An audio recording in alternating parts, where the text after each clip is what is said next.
माननीय मुख्यमंत्री जी ने फैसला कर दिया। सब लोगों ने यही बात कही थी, एक साथ एक स्वर में कही थी कि एक बार जो फैसला हो गया उसके साथ सभी लोग मिलकर चले।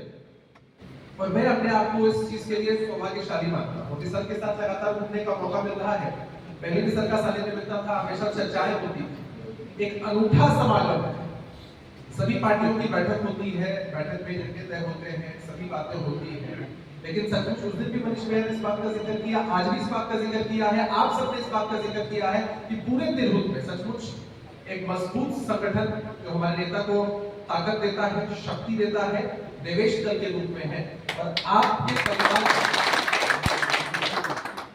परिवार में मैं भी समाहित हूँ, शामिल हूँ। मुझे भी देवेश दल का एक सदस्य मानकर अपने साथ देखिए, अपने साथ राजनीतिक कार्यकर्ता के रूप में हम लोगों की पहचान नहीं है। सरस्वती की कृपा रही है, आज तक बहुत सारी चीजें, बहुत सारे लोगों के सानिध्य में रहकर सीखने का मौका मिला है। और एक बात मैं कहना चाहता हूँ कि सर को सीतामढ़ी की जनता ने अपार जन समर्थन